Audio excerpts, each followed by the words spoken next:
Hello and अस्सलाम वालेकुम। कैसे हैं आप लोग? हम सब तो अल्हम्दुलिल्लाह यहाँ बहुत अच्छे से हैं एंड आई होप आप लोग भी बहुत अच्छे से होंगे।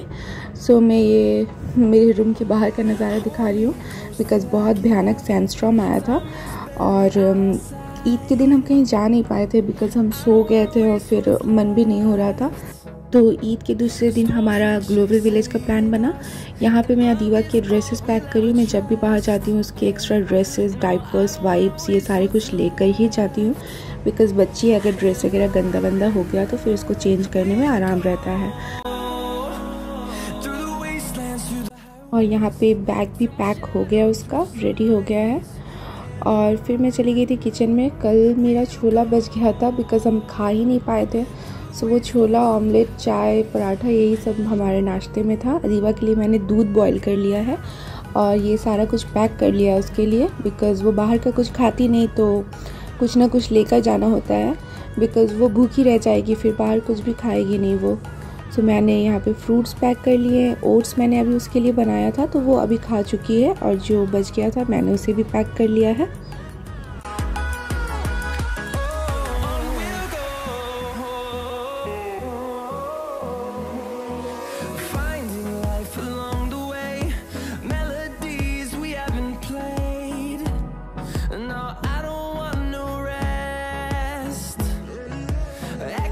आज फर्स्ट बार हम कहीं जा रहे हैं जब हस्बैंड कार ड्राइव कर रहे हैं। डर भी लग रहा था बिकॉज़ वो अभी नया नया ड्राइव करना सीखे हैं। लग रहा था पता नहीं कैसा होगा। और मैं बैक सीट पे बैठी हूँ बिकॉज़ फ्रंट सीट पे बच्चे लेकर अलाउड नहीं है और अदीवा को हम पीछे नहीं छोड़ सकते अकेले। वो सो भी गई है और अभी हमने कार सीट नहीं लिया है अदीवा के लिए। इसकी वजह से मैं सोच रही हूँ अभी नहीं ही लूँ कार सीट बिकॉज़ वो अकेले पीछे नहीं बैठेगी, वो बार बार ज़िद करेगी। यहाँ पे भी देखें एक लेडी बच्चे को लेकर आगे बैठी हुई थी, फिर उसे पीछे आना पड़ा बिकॉज़ अगर फ़ाइन पड़ गया ना तो बहुत हेवी फ़ाइन पड़ेगा। बच्चे को लेकर आगे बैठना अलाउड है ही नहीं यहाँ पर। अराउंड 45 मिनट्स के बाद हम पहुँच भी गए थे ग्लोबल विलेज। अल्हम्दुलिल्लाह हस्बैंड ने काफ़ी अच्छा ड्राइव किया और ये ग्लोबल विलेज के लिए ही सिर्फ ये रोड, ये एंट्री उन्होंने बना कर रखा है। फिर भी ये ट्रैफिक देखें। जब हम वहाँ पहुँचे थे तो हमें पता चल गया था आज बहुत ज़्यादा रश होने वाला है। ईद के फर्स्ट डे हम लोग कहीं नहीं निकले हैं ये भी सोच कर कि बहुत ज़्यादा भीड़ होगा, आज नहीं चलते हैं कहीं पर भी। और सेकेंड डे भी आप देख सकते हैं कि कितना ज़्यादा रश है यहाँ पर। ग्लोबल विलेज पहुँच भी गया और अदीवा अभी तक सो ही रही है।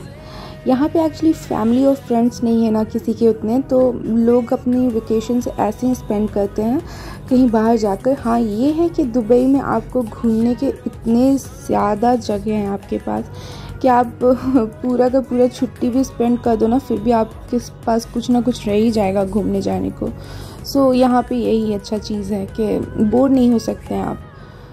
हम पहुंच गए और ये बाहर का व्यू है, बहुत ही प्यारा लगता है। ग्लोबल विलेज मेरा हमेशा से बहुत ही फेवरेट वाला जगह रहा है और यहाँ के सिस्टम्स तो माशाल्लाह हैं ही अच्छा।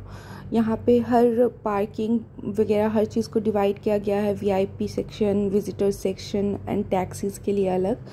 बहुत कंफर्टेबल और बहुत इजीली आप यहाँ पे पार्क कर सकते हैं। हमारा टेंशन था कि हम पार्किंग कर पाएंगे कि नहीं, पार्किंग स्पेस मिलेगा कि नहीं, बट अल्हम्दुलिल्लाह पार्किंग यहाँ का बहुत बड़ा है। हमें पार्किंग ईज़िली मिल गया था। और ये है ग्लोबल विलेज का आउटर लुक जो कि बहुत ही प्यारा लगता है माशाल्लाह।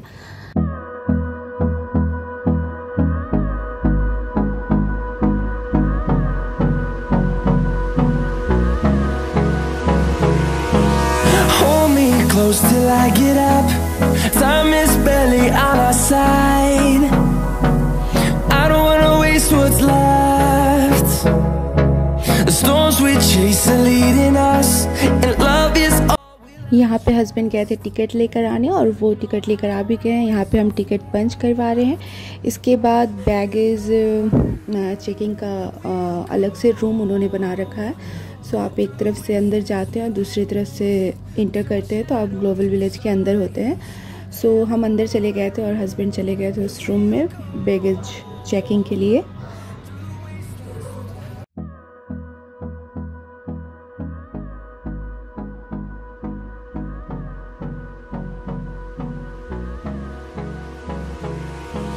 Hold me close till I get up.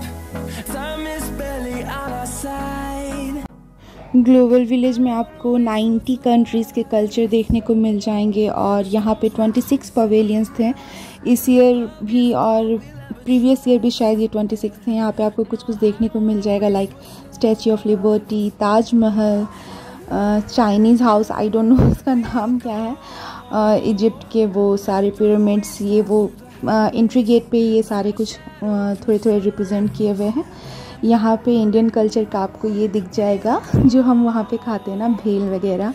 यहाँ पे वो पीनट्स बेच रहे थे, उसमें पैक करके हमने भी लिया था। और फिर हम चले गए आगे। आगे जाने पर आपको ये ताजमहल दिख रहा होगा, बट ये ताजमहल नहीं है, उस टाइप का एक उन्होंने कुछ बना कर रखा है। और अफ्रीका का भी आपको थोड़ा बहुत झलक यहाँ पे मिल जाएगा।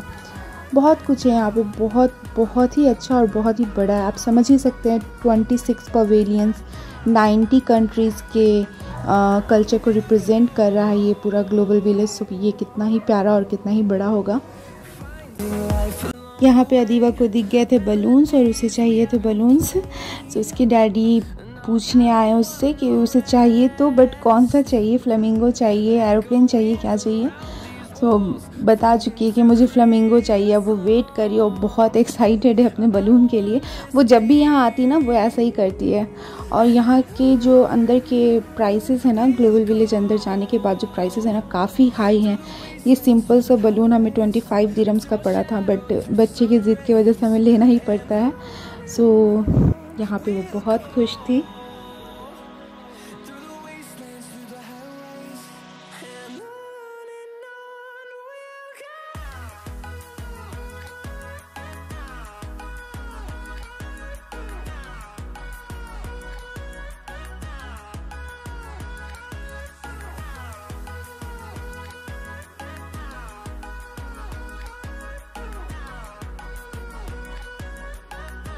जब हम वहाँ गए थे तो काफ़ी मतलब लाइट था, अभी शाम नहीं हुई थी अच्छी तरीके से। और ये आर्च जो आप देख रहे हैं ना, ये शाम के वक्त ना पूरा ग्लो करता है, ये पूरे लाइट से भर जाता है, तब ये बहुत प्यारा लगता है। इंशाल्लाह मैं आपको दिखाऊंगी आगे जब रात के टाइम पे ये कैसा लगता है। ये बहुत ही प्यारा लगता है, बहुत कलरफुल हो जाता है, बहुत सारे लाइट्स इसमें ऑन हो जाता है। यहाँ पे साइड्स में आपको पवेलियंस भी दिख रहे होंगे, लाइक ये टर्की है, टर्की के बगल में पाकिस्तान है, और फिर उधर ऐसे राउंड शेप में पूरा एक साथ पवेलियंस लगा हुआ है। इंडिया जस्ट अपोजिट साइड में है उसके, मैं वहाँ भी जाऊँगी तो आपको दिखाऊँगी।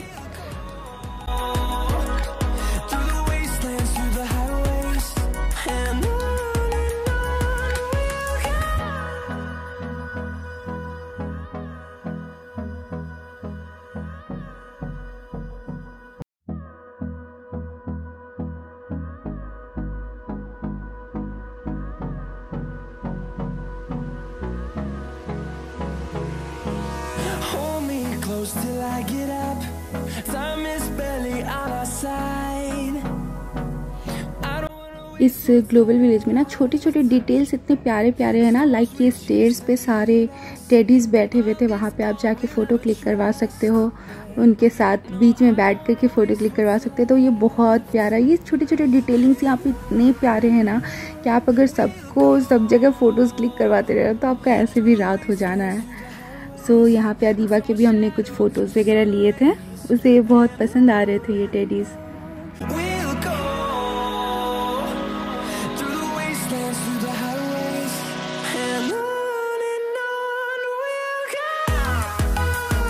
इतना बड़ा है ग्लोबल विलेज कि आदमी चलते चलते थोड़ी देर में ही थक जाता है। तो हम यहाँ फिर थोड़ी देर आगे जाकर हम लोग फिर बैठ गए थे। और यहाँ का भी आप डेकोर देखें कितना प्यारा है। ये बीच ग्राउंड में एक जगह राउंड सा सोफ़ा उन्होंने क्रिएट किया है, और यहाँ पे ऊपर लैंप्स टंगे हैं। बोला ना, ये छोटे छोटे डिटेल्स ना ग्लोबल विलेज में बहुत सारे हैं और बहुत ही प्यारा लगता है ये सब कुछ। सो हस्बैंड यहाँ पे अदीवा को बैठा करके गए थे टी शॉप, टी लेने के लिए, और फिर हम लोग थोड़ा आगे बढ़ गए थे।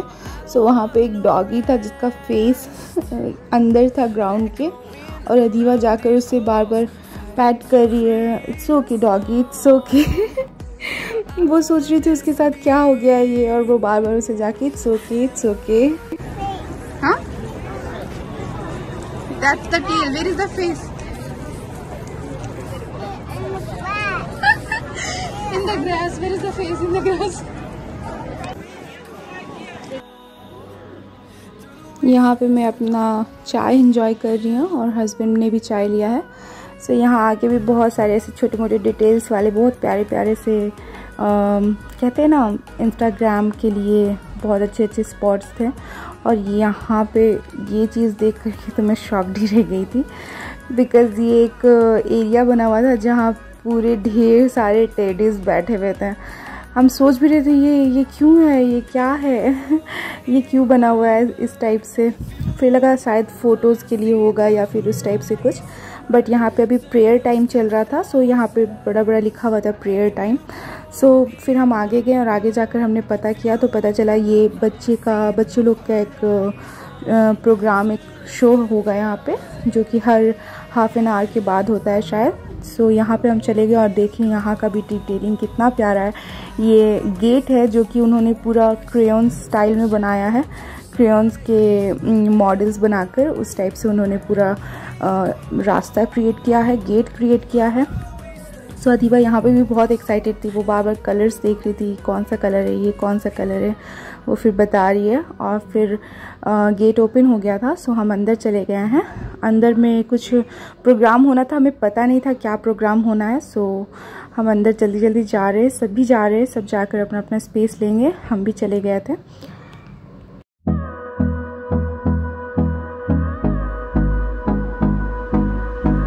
और प्रोग्राम कुछ खास प्रोग्राम नहीं था यहाँ पे एक बड़ा सा उन्होंने स्क्रीन लगा कर रखा था जहाँ पे कार्टून चल रहा था। कार्टून ये काफ़ी पॉपुलर कार्टून है मॉलीज़ का, पूरा नाम तो मुझे नहीं पता, अदीबा देखती है ये कभी कभी।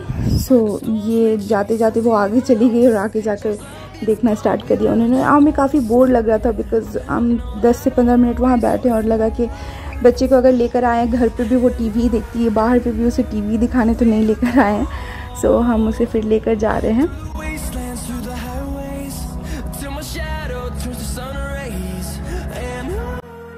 यहाँ अंदर स्ट्रॉलर्स ले जाना अलाउड नहीं है, सो बाहर ही उन्होंने एक स्पेस रखा था स्ट्रॉलर्स रखने के लिए। सो हमने भी अपना स्ट्रॉलर यहीं रख दिया था। और ये है मजलिस, जो गोल्डन सा एक महल सा दिख रहा है ना, ये मजलिस है। इस साल उन्होंने रमज़ान के लिए स्पेशली बनाया था। यहाँ पे आप अपने टेबल्स बुक करके इफ्तार से लेकर के सहरी तक आप अपना टाइम स्पेंड कर सकते हैं यहाँ पे।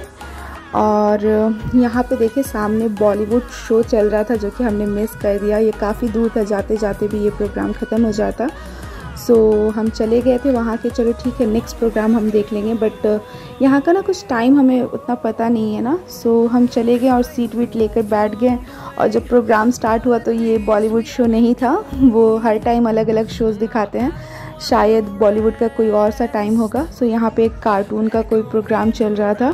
आई थिंक ये लोकल कार्टून कैरेक्टर्स है, अरेबिक नेम्स थे इनके। सो अदीबा इसे इंजॉय कर रही थी, तो हमें लगा ठीक है चलो ये तो इंजॉय कर ले।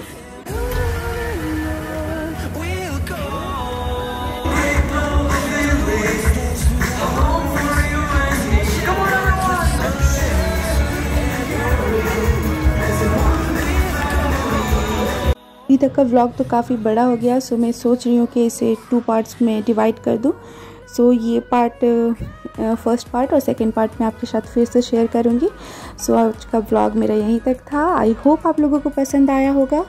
पसंद आया तो please like share and subscribe ज़रूर से ज़रूर करें।